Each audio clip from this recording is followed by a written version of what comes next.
ઓમ શ્રી પરમાત્મને નમઃ. શ્રીમદ ભગવદ્ ગીતા અધ્યાય 8મો અક્ષર બ્રહ્મયોગનો શ્લોક ક્રમાંક 23. ભગવાને 16મા શ્લોકમાં જણાવ્યું કે બ્રહ્મલોક સુધી પ્રાપ્ત કરવાવાળા પાછા આવે છે અને ભગવાનને પ્રાપ્ત થવાવાળા પાછા ફરીને આવતા નથી. આથી કયા માર્ગેથી જવાવાળા પાછા આવે છે અને કયા માર્ગેથી જવાવાળા પાછા ફરીને આવતા નથી એ બતાવવાનું ભગવાનનું બાકી રહી ગયું.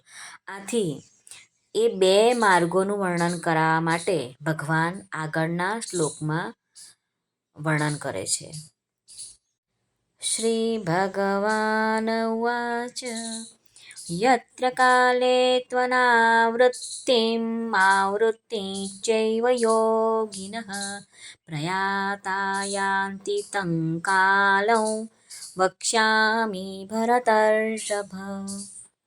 આ શ્લોકમાં આવતા સંસ્કૃત શબ્દોના ગુજરાતી અર્થ જોઈએ. તું એટલે પરંતુ, યત્ર એટલે જે, કાલે એટલે કાળે, માર્ગેથી, ભરતર્ષભ હે ભરત શ્રેષ્ઠ અર્જુનને કહ્યું છે.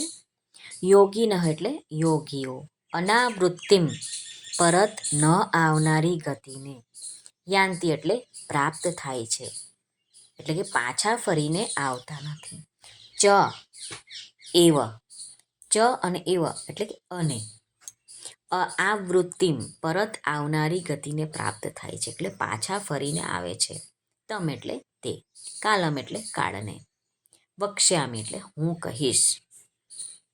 ગુજરાતી અર્થ જોઈએ. શ્રી ભગવાન અર્જુનને કહે છે, હે ભરત શ્રેષ્ઠ, યોગીઓ જે કાળે દેહ છોડે તો પુનર્જન્મ પામતા નથી અને જે કાળે દેહ છોડે તો પુનર્જન્મ પામે છે તે કાળ વિશે હું કહું છું. અનાવૃત્તિમાં વૃત્તિમ, અહીં ભગવાનનું કહેવાનું એ જ છે કે અનાવૃત જ્ઞાનવાળા પુરુષો જ અનાવૃત્તિમાં જાય છે અને આવૃત જ્ઞાનવાળા પુરુષો જ આવૃત્તિમાં જાય છે. જેઓ સાંસારિક પદાર્થો અને ભોગોથી વિમુખ થઈને પરમાત્માની સન્મુખ થયા છે તેઓ અનાવૃત જ્ઞાનવાળા છે એટલે કે તેઓનું જ્ઞાન ઢંકાયેલું નથી, જાગૃત છે. એટલા માટે તેઓ અનાવૃત્તિના માર્ગમાં જાય છે જ્યાંથી ફરીને પાછા આવવું પડતું નથી. નિષ્કામ ભાવ હોવાથી તેમના માર્ગમાં પ્રકાશ એટલે કે વિવેકનું પ્રાધાન્ય રહે છે.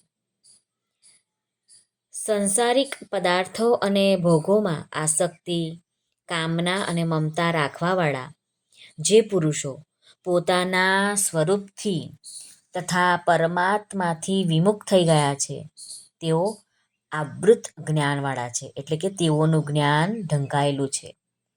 એટલા માટે તેઓ આવૃત્તિ માર્ગે જાય છે જ્યાંથી ફરીથી પાછા ફરીને જન્મ મરણના ચક્કરમાં આવવું પડે છે.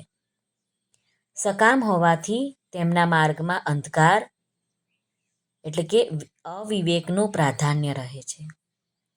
જેમનો પરમાત્મા પ્રાપ્તિનો ઉદ્દેશ્ય છે પરંતુ અંતરમાં વાસના રહેવાથી તેઓ અંતકાળમાં વિચલિત મનવાળા થઈને પુણ્યકારી લોકોને પ્રાપ્ત કરે છે અને પછી ત્યાંથી પાછા ફરીને આવે છે.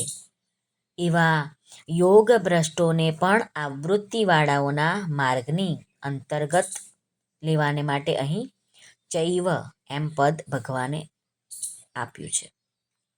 જીવિત અવસ્થામાં જ બંધનથી છૂટવાને સદ્યો મુક્તિ કહે છે. એટલે કે જેઓને અહીં જ ભગવત પ્રાપ્તિ થઈ ગઈ છે, ભગવાનમાં અનન્ય ભક્તિ થઈ ગઈ છે, અનન્ય પ્રેમ થઈ ગયો છે, તેઓ અહીં જ પરમ સંસિદ્ધિને પ્રાપ્ત થઈ જાય છે. હવે આપણે ક્રમ મુક્તિ કોને કહેવાય છે તે જોઈએ. તો જે સાધકો કોઈ પણ સૂક્ષ્મ વાસનાને કારણે, ભક્તિ તો છે પરંતુ સૂક્ષ્મ વાસના છે, કશાકમાં રહી ગઈ છે, તો એના લીધે બ્રહ્મલોકમાં જઈને ક્રમશઃ બ્રહ્માજીની સાથે મુક્ત થઈ જાય છે. તેમની મુક્તિને ક્રમ મુક્તિ કહે છે. હવે પુનરાવર્તી કોને કહેવાય છે કે જેને ફરી ફરી પાછું અહીં આવવું પડે છે. જે સાધક ફક્ત સુખ ભોગવવાને માટે બ્રહ્મલોક વગેરેમાં જાય છે તેઓ ફરી પાછા આવે છે અને પુનરાવૃત્તિ કહે છે. સદ્યો મુક્તિનું વર્ણન 15મા શ્લોકમાં થઈ ગયું, પરંતુ ક્રમ મુક્તિ અને પુનરાવૃત્તિનું વર્ણન કરવાને માટે ભગવાન આ બધા શ્લોકોનું વર્ણન કરે છે. 23, 24, 25, 26 એમ આગળ આગળ જે શ્લોક આવશે એ પ્રમાણે આપણે વિવેચન લઈશું. શ્રી કૃષ્ણ અર્પણમસ્તુ. સર્વને ભાવથી જય શ્રી કૃષ્ણ. રાધે રાધે. હરિઓમ તત્સત. જય ગુરુદેવ દત્ત. જય સ્વામિનારાયણ. જય માતાજી. નમઃ પાર્વતી પતે. હર હર મહાદેવ. હર સિદ્ધેશ્વર મહાદેવની જય.